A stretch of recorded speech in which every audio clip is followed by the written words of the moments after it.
Hello everyone, स्वागत है आपका एडी लर्निंग एकेडमी में। अंजू आप सभी को मेरा नमस्ते। उम्मीद करती हूँ आप सभी खुश और स्वस्थ होंगे। तो फ्रेंड्स, जो हमारी हिंदी साहित्य की महत्वपूर्ण प्रश्न श्रृंखला चल रही है उसमें हम आज आपको अति महत्वपूर्ण प्रश्न यहाँ पर कराने वाले हैं जो सभी एग्जाम के लिए महत्वपूर्ण साबित होने वाले हैं, जहाँ पर भी हिंदी साहित्य से रिलेटेड क्वेश्चन आते हैं। तो चलिए वीडियो में लास्ट तक बने रहिए। वीडियो आपको अच्छे लगे तो लाइक सब्सक्राइब करना ना भूले और वीडियो को ज़्यादा से ज़्यादा शेयर कर दीजिए ताकि और भी बच्चों को उसका फायदा मिल सके। और आपको वीडियो के अंत में आपको हमें कमेंट बॉक्स में ये भी बताना है कि कितने क्वेश्चन आप यहाँ पर जानते थे, कितने आपके सही हुए और कितना नया कुछ आपको यहाँ पर सीखने को मिला। तो चलिए शुरू करते हैं आज की क्लास आपको अच्छे लगे तो लाइक सब्सक्राइब करना ना भूलें। तो हमारा पहला क्वेश्चन है, अब्दुल रहमान को हिंदी का प्रथम कवि किसने माना है? तो अब्दुल रहमान को हिंदी का प्रथम कवि किसने माना है? आचार्य रामचंद्र शुक्ल, गणपति चंद्र गुप्त, हजारी प्रसाद द्विवेदी या राहुल सांकृत्य? बताइए, अब्दुल रहमान को हिंदी का प्रथम कवि किसने माना है? तो अगर हम यहाँ पर अब्दुल रहमान की बात करें तो अब्दुल रहमान को हजारी प्रसाद द्विवेदी ने हिंदी का प्रथम कवि माना है। आप ये भी नोट करते हुए चलेगा। अगर हम यहाँ पर देखें, आचार्य रामचंद्र शुक्ल ने चंद्रबरदाई को क्या माना है? हिंदी का प्रथम कवि माना है। चंद्रबरदाई ने क्या लिखा है? पृथ्वीराज रासो लिखा है, जो हिंदी का प्रथम महाकाव्य माना गया है। अगर हम गणपति चंद्र गुप्त की बात करें, इन्होंने शालिभद्र सूरी को क्या माना है? पहला कवि माना है। राहुल सांकृत्यायन की बात करें तो इन्होंने सरहपा या सरहपाद भी कहीं कहीं आपको लिखा दे सकता है। सरहपा या सरहपाद को क्या माना है? हिंदी का प्रथम कवि माना है। और इनकी रचना रही है, अति महत्वपूर्ण रचना रही है सरहपा की दोहा कोश। अगर हम ये क्वेश्चन एक और यहाँ पर बन जाता है, डॉक्टर रामकुमार वर्मा ने किसे पहला कवि माना है? तो इन्होंने स्वयंभू को पहला कवि माना है। स्वयंभू की रचना की बात करें, पयूम चर्यू कितनी बार एग्जाम में पूछे गए? जो भी मैं क्वेश्चन आपको करा रही हूँ यहाँ पर, ये कितनी बार एग्जाम में पूछे गए। डॉक्टर बच्चन सिंह की बात करें, बच्चन सिंह ने किसे माना है? तो बच्चन सिंह ने विद्यापति को क्या माना है? पहला कवि माना है। आप ये भी नोट करते हुए चलेगा। तो एक ही क्वेश्चन से आपके 7 से 8 क्वेश्चन यहाँ पर बन रहे हैं। जो भी आपको इंपॉर्टेंट पॉइंट लगे अपनी नोटबुक में यहाँ पर नोट करते हुए चलेगा। अगर हम अब्दुल रहमान की बात करें तो हजारी प्रसाद द्विवेदी ने पहला हिंदी का कवि माना है। आचार्य रामचंद्र शुक्ल ने चंद्रबरदाई को माना है। गणपति चंद्र गुप्त ने शालिभद्र सूरी को प्रथम कवि माना है। और राहुल सांकृत्यायन ने सरहपा को क्या माना है? पहला कवि माना है। वही रामकुमार वर्मा की बात करें, इन्होंने स्वयंभू को क्या माना है? पहला कवि माना है। डॉक्टर बच्चन सिंह ने विद्यापति को माना है। आप ये भी नोट करते हुए चलेगा। आगे बढ़ जाते हैं। नेक्स्ट क्वेश्चन है हमारा, भरतेश्वर बाहुबली रास रचना किसकी है? देवसेन, जीनदत्त सूरी, विजयसेन सूरी या Shalibhadra Suri? Very very important question है। आपको बताना है कि भरतेश्वर बाहुबली रास रचना किसकी है। तो अगर हम भरतेश्वर बाहुबली रास की बात करें, ये शालिभद्र सूरी की रचना है, अति महत्वपूर्ण रचना रही है। अगर हम देवसेन की बात करें, इनकी महत्वपूर्ण रचना रही है श्राव का चार और श्राव का चार को हिंदी की प्रथम रचना माना गया है। वहीं जीनदत्त सूरी की बात करें, उपदेश रसायन इनकी महत्वपूर्ण रचना रही है। वहीं विजयसेन सूरी की बात करें, रेवंतगिरी रास इनकी महत्वपूर्ण रचना रही है। आगे बढ़ जाते हैं। नेक्स्ट क्वेश्चन है हमारा, निम्नलिखित में से एक भारतीय आत्मा के नाम से किसे जाना जाता है? जयशंकर प्रसाद, माखनलाल चतुर्वेदी, रामधारी सिंह दिनकर, रामवृक्ष बेनीपुरी? आपको बताना है कि एक भारतीय आत्मा के नाम से किसे जाना जाता है और कई बार एग्जाम में पूछा गया क्वेश्चन है। बताइए। अगर हम यहाँ पर देखें, एक भारतीय आत्मा के नाम से माखनलाल चतुर्वेदी को जाना जाता है। वहीं जयशंकर प्रसाद की बात करें, इनका उपनाम इसे इन्होंने रचना की है, कलाधर के उपनाम से क्या किया करते थे? रचनाएं किया करते थे। वहीं रामधारी सिंह दिनकर की बात करें, इन्हें अधैर्य का कवि माना जाता है। अधैर्य का कवि किसे माना जाता है? दिनकर को माना जाता है। रामवृक्ष बेनीपुरी की बात करें, कलम का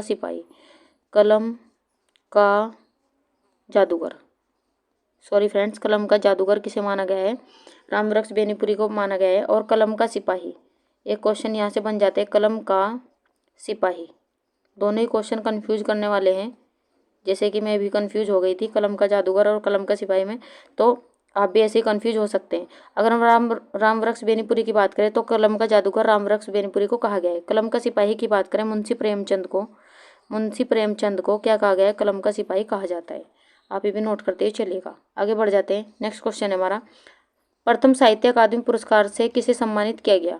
शिवमंगल सिंह सुमन, यशपाल, माखनलाल चतुर्वेदी, सच्चिदानंद हीरानंद, वात्स्यायन अज्ञे? आपको बताना है कि यहाँ पर प्रथम साहित्य अकादमी पुरस्कार से किसे सम्मानित किया गया, बताइए।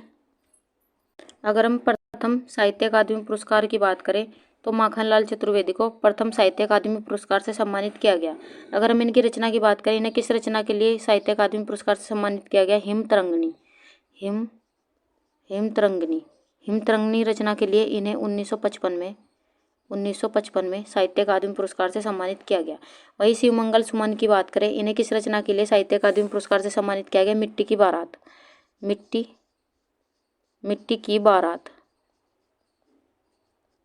बारात कब किया गया, 1974 में शिवमंगल सिंह सुमन को साहित्य अकादमी पुरस्कार से सम्मानित किया गया। यशपाल की बात करें, तेरी मेरी उसकी बात के लिए 1976 में इन्हें साहित्य अकादमी पुरस्कार से सम्मानित किया गया। तेरी मेरी उसकी बात के लिए 1976 में साहित्य अकादमी पुरस्कार से सम्मानित किया गया। वहीं अज्ञे जी की बात करें, आंगन के पार द्वार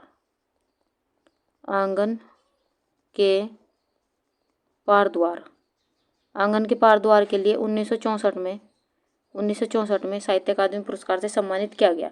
तो अगर हम यहाँ पर देखें, प्रथम साहित्य अकादमी पुरस्कार माखनलाल चतुर्वेदी को दिया गया हिमतरंगिणी के लिए। अगर हम शिवमंगल सुमन की बात करें, मिट्टी की बारात के लिए दिया गया।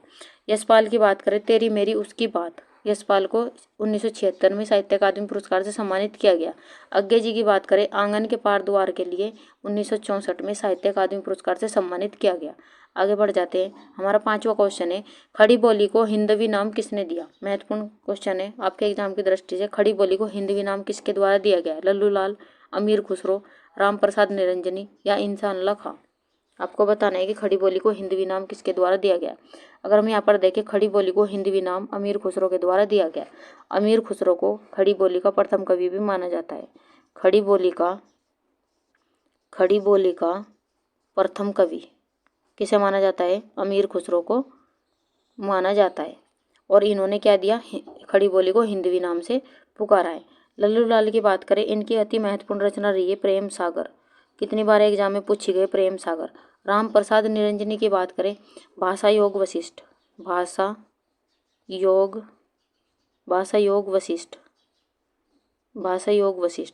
इंसान अल्लाह खां की बात करें, इनकी अति महत्वपूर्ण रचना रही है रानी केतकी की कहानी। कितनी बार एग्जाम में पूछी गई है, रानी केतकी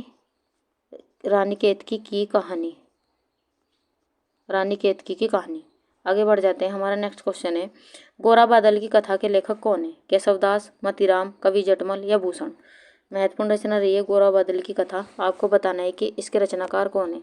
तो कवि जटमल क्या है, गोरा बादल की कथा के रचनाकार है और कितनी बार एग्जाम में पूछी गई है। वहीं केशवदास की बात करें, जहांगीर जस चंद्रिका, इनकी महत्वपूर्ण रचना रही है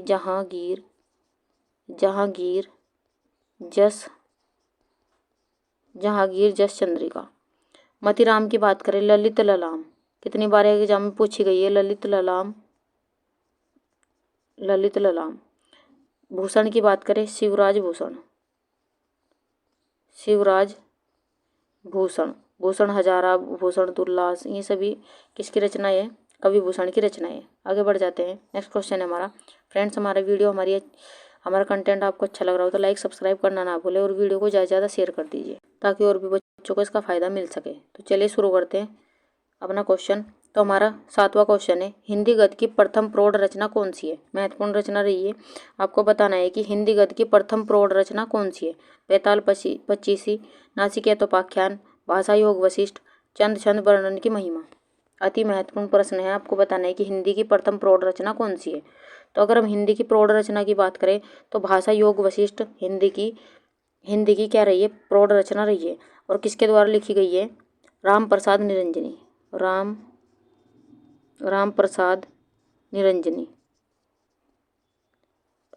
निरंजनी। कब लिखी गई है, 1741। बेताल पच्चीसी की बात करें, सूरती मिश्र की रचना है। सूरती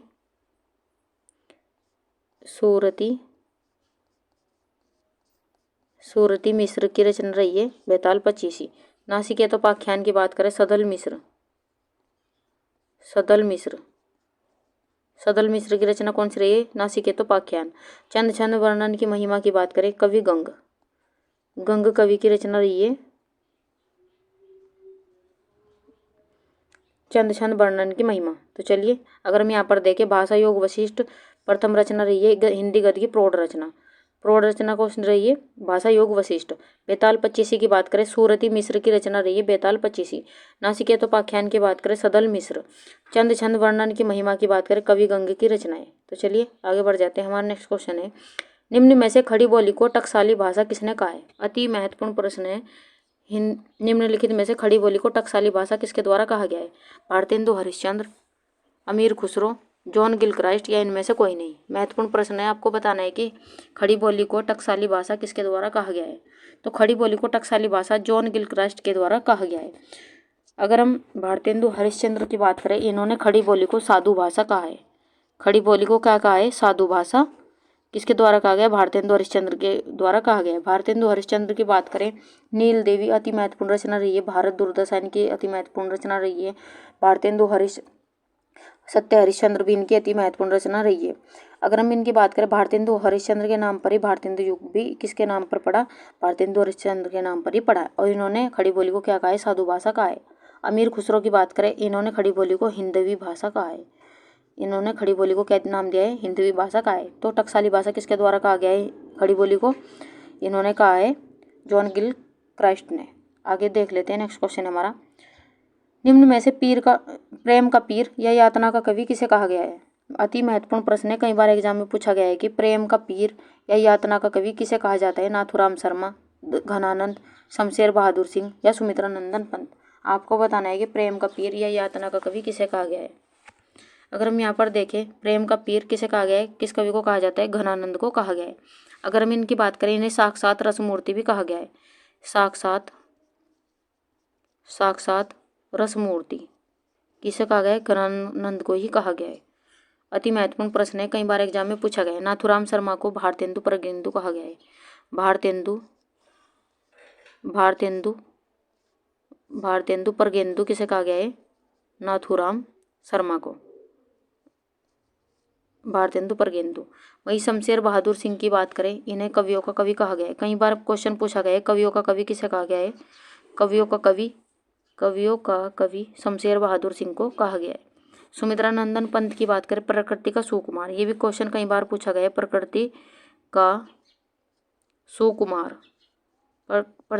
प्रकृति का सुकुमार कवि किसे कहा गया है? सुमित्रा नंदन पंत को कहा गया है। अति महत्वपूर्ण प्रश्न है।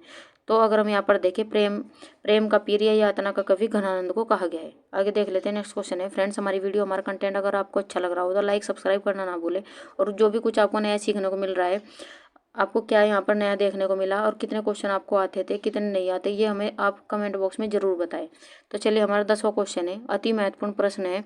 निम्नलिखित में से हिंदी का एडिशन किसे कहा जाता है? प्रताप नारायण मिश्र, बालकृष्ण भट्ट, पुरुषोत्तम टंडन या जयशंकर प्रसाद। अति महत्वपूर्ण प्रश्न है, आपको बताना है कि हिंदी का एडिशन किसे कहा जाता है। अगर हम इन हिंदी का एडिशन की बात करें तो पुरुषोत्तम टंडन को हिंदी का एडिशन कहा जाता है। प्रताप नारायण मिश्र को हिंदी का स्टील कहा जाता है। अति महत्वपूर्ण सभी ये चारों क्वेश्चन आपके अति महत्वपूर्ण प्रश्न यहाँ पर बनने वाले हैं। हिंदी का स्टील किसे कहा गया? प्रताप नारायण मिश्र को हिंदी का स्टील किसे कहा गया? प्रताप नारायण मिश्र को। बालकृष्ण भट्ट की बात करें, हिंदी का माउंटेन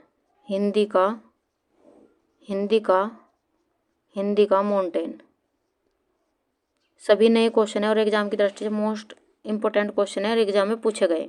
जयशंकर प्रसाद को इन्होंने कलाधार के उपनाम से क्या किया करते थे? रचनाएं किया करते थे। अगर हम यहाँ पर बात करें जयशंकर प्रसाद की, इन्हें झारखंडी कवि भी कहा जाता है। झारखंडी, कई बार क्वेश्चन पूछा गया है कि झारखंडी कवि किसे कहा गया है?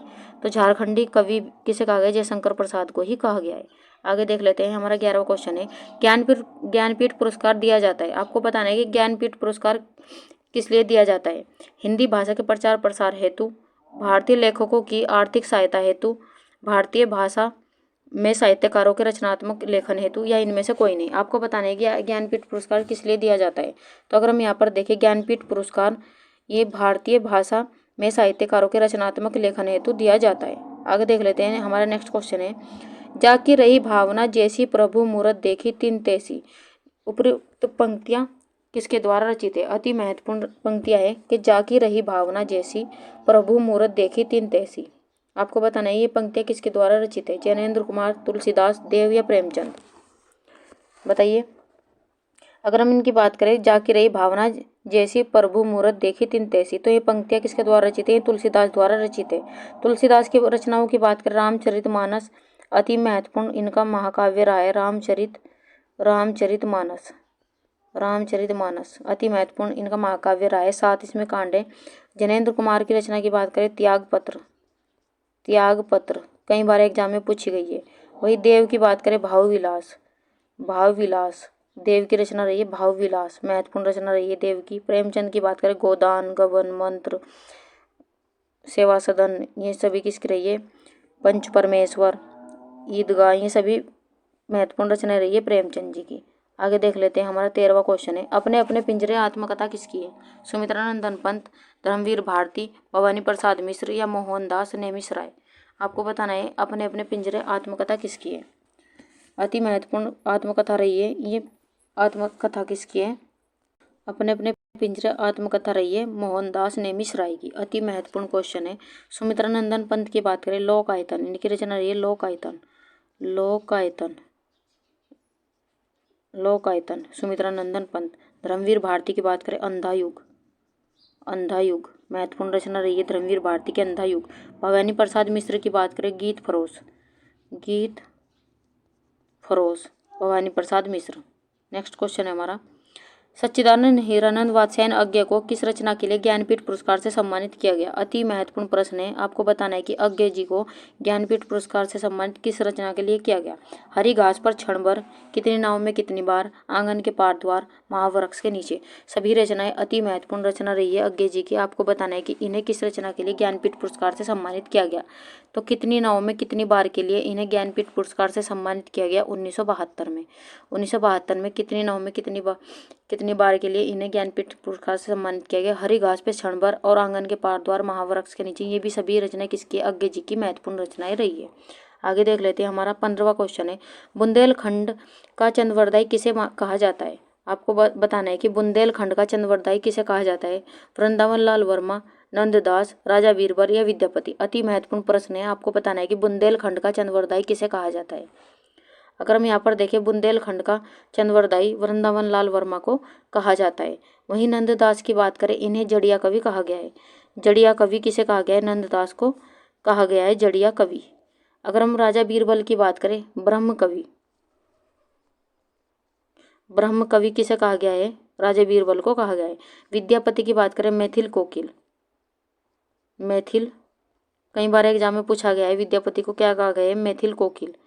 मैथिल कोकिल के नाम से किसे जाना जाता है? विद्यापति को जाना जाता है। आगे देख लेते हैं। हमारा 16वां क्वेश्चन है, अमृतलाल नागर के किस उपन्यास में गोस्वामी तुलसीदास की जीवनी को आधार बनाया गया है? आपको बताना है कि अमृतलाल नागर के किस उपन्यास में गोस्वामी तुलसीदास की जीवनी को आधार बनाया गया है? सुहाग के नुपुर, अमृत और विष, मानस का हंस, बूंद और समुद्र? बताइए। तो मानस का हंस में अमृतलाल नागर के उपन्यास में गोस्वामी तुलसीदास की जीवनी को आधार बनाया गया है मानस का हंस में। अति महत्वपूर्ण रचना रही है इनकी मानस का हंस। सुहाग के नुपुर, अमृत और विष, बूंद और समुद्र, ये भी किसकी रचना है? अमृतलाल नागर की रचना है। आगे देख लेते हैं। हमारा नेक्स्ट क्वेश्चन है, इनमें से कौन भक्तिकालीन कवि नहीं है? आपको बताना है कि इनमें से कौन सा भक्तिकालीन कवि नहीं है? कबीरदास, तुलसीदास, बिहारी या सूरदास?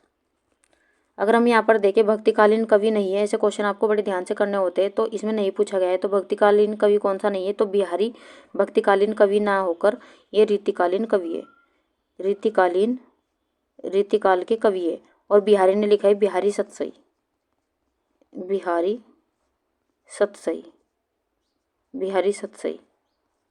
कबीरदास की बात करें, बीजक। तुलसीदास की बात करें, रामचरितमानस तुलसीदास। सूरदास की बात करें, सूरसागर, सुरसरावली, साहित्य लेरी, ये किसकी है? सूरदास की। सूरसागर ये किसकी रचना है? सूरदास जी की रचना है। आगे देख लेते हैं। हमारा 18वां क्वेश्चन है, कुआनो नदी के रचनाकार कौन है? प्रेमचंद, सर्वेश्वर दयाल सक्सेना, सुमित्रानंदन पंत, कुबेरनाथ राय? आपको बताना है कुआनो नदी के रचनाकार कौन है? अगर हम यहाँ पर देखें, कुआनो नदी एक महत्वपूर्ण रचना रही है सर्वेश्वर दयाल सक्सेना की। वही प्रेमचंद की बात करें, नमक का दरोगा, नमक का दरोगा, गोदान, गबन, मंत्र, ईदगाह, पंच परमेश्वर, ये सभी किसकी रचना रही है? प्रेमचंद की रचना रही है। प्रेमचंद को क्या कहा जाता है? कलम का सिपाही भी प्रेमचंद जी को कहा जाता है। और इन्होंने 300+ क्या लिखी है? इन्होंने कहानियां लिखी है। वहीं सुमित्रा नंदन पंत की बात करें, चिदम्बरा, इनकी अति महत्वपूर्ण रचना रही है चिदम्बरा, चिदम्बरा। कुबेरनाथ राय की बात, रस आखेटक, इनकी रचना रही है रस आखेटक, आखेटक, रस आखेटक। आगे देख लेते हैं, हमारा नेक्स्ट क्वेश्चन है,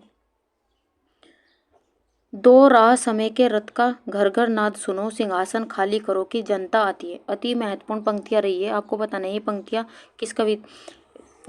किस कविता से ली गई है और इसके रचनाकार कौन है। आपको बताना है कि दो राह समय के रथ का घर घर नाद सुनो, सिंहासन खाली करो की जनता आती है, निम्नलिखित पंक्तियां किसकी कविता से रचित है। तो अगर हम इन पंक्तियों की बात करें तो ये पंक्तियां रचित है रामधारी सिंह दिनकर की, क्या है, ये पंक्तियां इनकी कविता से ली गई है।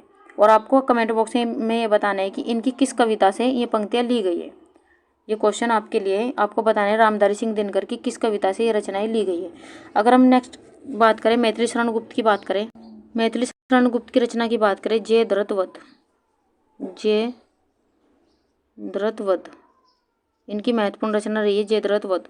भट्ट केदार की बात करें, जयचंद प्रकाश, जयचंद प्रकाश, भट्ट केदार।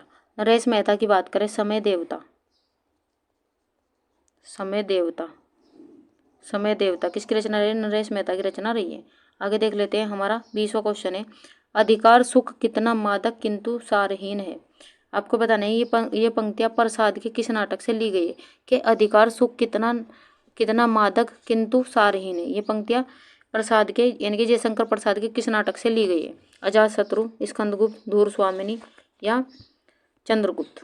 बताइए ये पंक्तियां जयशंकर प्रसाद के किस नाटक से ली गई है? तो ये पंक्तियां किस नाटक से ली गई है? स्कंदगुप्त से ली गई है। अजातशत्रु, धूर स्वामिनी और चंद्रगुप्त, ये भी किसकी रचना है? ये भी जयशंकर प्रसाद की रचनाएं रही है। आंसू, लहर, झरना, ये सब, कामायनी, ये सब किसकी रचनाएं? जयशंकर प्रसाद जी की रचनाएं रही है। और कलाधर के उपनाम से क्या किया करते थे? ये कलाधर के उपनाम से रचनाएं किया करते थे। आगे देख लेते हैं, हमारा 21वां क्वेश्चन है, पशु पक्षियों पर लिखित महादेवी वर्मा का रेखाचित्र संकलन है, मेरा परिवार, पथ के साथी, स्मृति की रेखाएं, अतीत के चलचित्र। आपको बताना है कि पशु पक्षियों पर लिखित महादेवी वर्मा का रेखाचित्र संकलन है, तो किस नाम से संकलन है? मेरा परिवार से संकलन है। पथ के साथी, स्मृति की रेखाएं, अतीत के चलचित्र, ये भी महादेवी की रचनाएं, महादेवी की रचनाएं। अगर हम इनकी बात करें, इन्हें आधुनिक युग की मीरा भी किसे कहा गया है? आधुनिक युग की मीरा किसे कहा गया है? महादेवी वर्मा को कहा गया है। और ज्ञानपीठ से इन्हें सम्मानित किया गया, यामा रचना के लिए इन्हें ज्ञानपीठ पुरस्कार से भी सम्मानित किया गया।